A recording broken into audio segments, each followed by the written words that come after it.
ဆိုပြည့်သစင်နဲ့လက်ထပ်ဖို့တေးကြနေပြီဖြစ်တဲ့ဟိန်းဝင်ရန် Hello ဆယ်လီမမလာပါပြီရှင်အနုပညာဆိုင်ရာအကြောင်းအရာတွေနဲ့အတူလက်တလောဖြစ်ပျက်နေတဲ့အကြောင်းအရာတွေကိုတင်ဆက်ပေးသွားမှာပဲဖြစ်ပါတယ်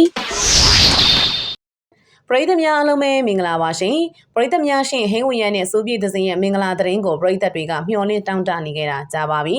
အခြေအနေနဲ့ပတ်သက်ပြီးနာမည်ပြက်လုံးဝမရှိအနုပညာလုပ်ငန်းနဲ့ပတ်သက်ပြီးနာမည်ပြက်လုံးဝမရှိရဲ့ဆိုပြည့်သစင်အတွက်အိမ်နောက်ဘက်ကောင်းကိုပရိသတ်တွေကမျှော်မှန်းနေကြတာပဲဖြစ်ပါတယ်ဒါအပြင်ဆိုပြည့်သစင်ကိုပရိသတ်တွေကဟိန်းဝင်ရန်နဲ့လက်ထပ်စီးချင်တာပါသူတို့နှစ်ဦးကိုချစ်ခင်စွာနဲ့ဝိုင်းပြီးရှင်းလာခဲ့တာလည်းနှစ်ပေါင်းများစွာမနေတော့ဘူးဖြစ်ပါတယ်သူတို့နှစ်ဦးကိုယ်တိုင်ကလည်းအနုပညာအလုပ်တွေလုပ်ရင်းနဲ့73နှစ်14နှစ်ကျော်ကြာအတူတူတွဲဖက်ပြီးအလုပ်တွေလုပ်နေကြရလို့မိသားစုလိုဖြစ်နေပါပြီလို့ပြောပြလာခဲ့ပါတယ်။ဟိန်းဝင်ရန်နဲ့ဆိုပြည့်သစင်တို့ရဲ့နေပုံထိုင်ပုံအကြည့်တွေကမယိုးသားတာကိုလည်းပရိသတ်တွေကသိရပါတယ်။ဒါပေမဲ့ဒီလိုမျိုးရှိနေတာကိုပဲပရိသတ်တွေကကြည့်ပြီးတော့ဒစိမ့်စိမ့်နဲ့ကျေနပ်နေကြတာပဲဖြစ်ပါတယ်။ပွဲတက်အခမ်းအနားတွေမှာဆိုရင်လည်းဆိုပြည့်သစင်နဲ့ဟိန်းဝင်ရန်ကိုတွဲဖက်ပြီးတော့မှပွဲတက်တာတွေတွေ့ရသလိုသူတို့နှစ်ဦးရဲ့ချစ်သူပုံစံတရုပ်ဆောင်ဟန်ပန်တွေကိုလည်းပရိသတ်တွေကမျှော်လင့်တောင်းတနေတာဖြစ်ပါတယ်။သူတို့နှစ်ဦးရဲ့ဆက်ဆံရေးကတော့ပရိသတ်တွေကြည့်ရင်သိမှာပါတာမန်ထက်ပိုနေခဲ့တာဖြစ်ပါတယ်။နောက်ပြီးဟိန်းဝင်ရန်ရဲ့အခြေအနေနဲ့ပတ်သက်ပြီးတော့လည်းပရိသတ်တွေကဘယ်တော့များမှဖွင့်ပြောလာမလဲဆိုပြီးမျှော်လင့်နေတာပါသူတို့နှစ်ဦးချစ်သူတွေဖြစ်နေပါပြီလက်ထပ်တော့ပါမယ်ဆိုတဲ့သတင်းမျိုးကိုပရိသတ်တွေကလိုချင်တောင်းတနေကြတာလေတော်တော်လေးကိုကြာလာခဲ့ပြီဖြစ်ပါတယ်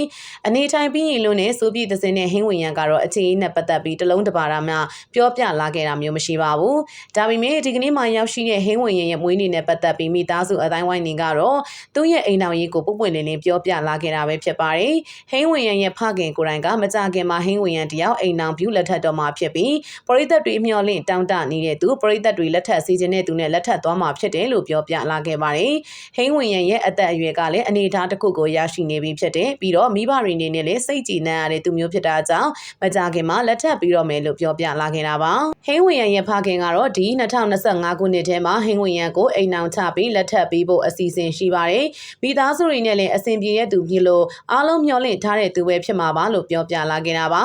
ဟိန်းဝင်ရန်ရဲ့မိခင်ကိုယ်တိုင်ကလည်းသူတို့သဘောကျနှစ်သက်ရတဲ့ချွေးမလေးအတွက်ဝမ်းသာပါတယ်လို့လည်းပြောပြလာခဲ့တာဖြစ်ပြီးဟိန်းဝင်ရန်ကိုယ်တိုင်ကလည်းကျွန်တော်အနေနဲ့ပရိသတ်တွေကိုတည်တည်ချာချာချပြရတော့မယ့်အချိန်တစ်ခုရောက်ပြီဆိုရင်တော့တည်တည်ချာချာကိုချပြမှာပါပြီးတော့ပရိသတ်တွေကလည်းစိတ်ကြည်နံရမှာလို့ပျော်ပျော်ရွှင်ရွှင်နဲ့ပြောပြလာခဲ့တာပဲဖြစ်ပါတယ်နောက်ပြီးအောင်မြင်ကြော်ကြားနေတဲ့ဒီဇိုင်နာတအုပ်ကလည်း2025အတွက်မင်္ဂလာပွဲတက်ဝစ်ဆောင်တွေအတဲ့တွေမှာအဆိုတော်မင်းသမီးတယောက်ပါတယ်ပရိသတ်တွေဖြစ်စေခြင်းနေတဲ့သူတယောက်ပါတယ်ဆိုပြီးပြောပြလာခဲ့တာပဲဖြစ်ပါတယ်ဒါကြောင့်မလို့ပရိသတ်တွေအားလုံးကတော့ဆိုပြည့်သစင်နဲ့ဟိန်းဝင်ရန်တို့လက်ထပ်ဖို့က90%တေးချနေပြီလို့တထစ်ချမှတ်ယူနေတာဖြစ်ပါတယ်လွန်ခဲ့တဲ့ရက်ကပြုလုပ်ခဲ့တဲ့ပွဲမှာဆိုရင်လည်းဟိန်းဝင်ရန်နဲ့ဆိုပြည့်သစင်ရဲ့အကြည့်တွေကမယိုးသားပဲတအုပ်နဲ့တူတော်တော်လေးကိုကျဉ်နာနာကြည့်နေတာကြောင့်ပရိသတ်တွေကအသေးရနေကြရတာပါအခုချိန်ထိကိုတော့ပရိသတ်တွေကိုတော့ဟိန်းဝင်ရန်ကကျွန်တော်ဘယ်သူနဲ့ယူပါမယ်ဆိုပြီးဖွင့်ပြောတာမျိုးမရှိပေမဲ့ပရိသတ်တွေထင်မှတ်ထားတဲ့လူလို့ပြောတဲ့အတွက်ဟိန်းဝင်ရန်နဲ့ဆိုပြည့်သစင်လက်ထပ်ဖို့ကတော်တော်လေးကိုနီးစပ်သေးကြနေပါပြီဗီဒီယိုကိုကြည့်ရှုနေကြတဲ့ပရိသတ်ကြီးအနေနဲ့ရောဆိုပြည့်သစင်နဲ့ဟိန်းဝင်ရန်တို့လက်ထပ်မယ်ဆိုရင်သဘောတူလားဘယ်လိုမျိုးတွေဖြစ်စေချင်လဲဆိုတာဗီဒီယိုအောက်က comment လေးမှာရေးသွားပေးခဲ့ပါအောင်ရှင်